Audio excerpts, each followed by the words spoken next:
What's going on, everybody? This is Shelby from American Chess Equipment.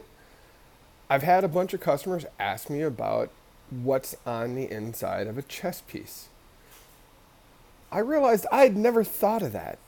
So, in my free time last night, this tells you what kind of life I have. I took rooks from the Cavalier set, the Ultimate set, the Standard Club Special, and the Superior Club Special, and used one of these hacksaws. It's a little mini hacksaw to show you exactly what happens on the inside of a chess piece. So let's start out with the Cavalier piece. All right, I had to do this by hand, so the cuts aren't exactly perfectly clean. Just to let you know, the Cavalier was one of the hardest ones to saw through. Okay, now I took the white one. I decided, let's split this baby in half and we can see how it goes. All right, hold on. Now, if you were to look on this inside, hold on, let's tap this out. It's a little messy. All right, now, what you see at the bottom is the steel slug. The steel slug is what gives it its weight. You know, you would think that the steel slug would fill up the entire bottom cavity, but it doesn't. Imagine how much the Cavalier would weigh if it did fill up the entire bottom cavity. If you look, there's a hole going all the way up. It's just the way the piece is manufactured. Alrighty? Now, if a rook is worth 5 points, is this piece worth 2.5? Now, let's go to the ultimate chess piece. Ignore the mess. Now, ultimate chess piece, again, was a pain to take apart. Let's split this guy open. Now, if you look at the bottom, the ultimate chess piece takes up the entire bottom of the piece. That's why the ultimate weighs in at 3.9 pounds compared to 3.1 or 3.2 pounds for the Cavalier. Also notice that cavity still goes all the way up on the chess piece. It's just the way that they're made. Okay, if you notice, the walls here and the edges of the rook aren't too thick, but they're thick enough to make sure that the piece is still very sturdy. I mean, heck, look at the size of that slug in there. Now, we get to the interesting stuff. Here is the standard club special chess set that everybody sells. Model number on that, in case you didn't know, is the 04 1237 or 1239, depending on if you buy it on Wood Expressions or American Chess Equipment.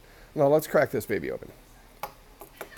That stuff gets all over the place. Now, again, if you look on the bottom here, there's the hole in case the manufacturers wanted to weight the set.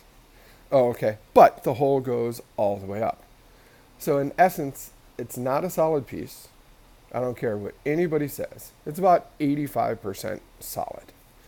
Okay. Now, let's look at this really carefully. If you look, there's not a lot of material here on top of the rook. When you cut in half, you can actually see that.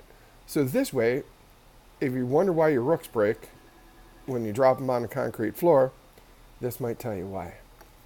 Now, going over to my favorite unweighted piece. This is the Superior set, model number 045037. Now, let's crack this baby open. Now, if you look, one of the things, trying to do this with one hand so I can hold my iPhone. Makes it a little hard. If you notice, this set is also made in case it wants to be weighted. But the difference between the Superior piece and the Standard Club Special right here is the Superior piece has what I call a blocker in the bottom. So essentially what they do is they figure, okay, a weight is going to be a certain size. So what they do is they take this slug and they stick it where the weight is supposed to go. Slug's not solid, otherwise it would give it a little bit better weight. But the cool thing about this is anybody who's taught kids in the class know the kids want to do the monster fingers, where they poke the holes in the bottom of the standard sets, stick them on their fingers, and then they do the monster fingers. When you have a superior club special, you have the slug here. That means the kids would have to peel the felt off. Sorry, that's sticky. Figure out a way to pry out the slug and be able to go in. Listen, everybody, I hope this was very helpful for you. I know it was helpful for me. I wasn't sure about the construction of the pieces, and it's very interesting to take a hacksaw to chess pieces. If you saw some of my previous videos, there's even one where I took a sledgehammer to it. But you have to search for that one. Again, this is Shelby from American Chess Equipment and Wood Expressions. Make sure to check out the website at www.amchesseq.com.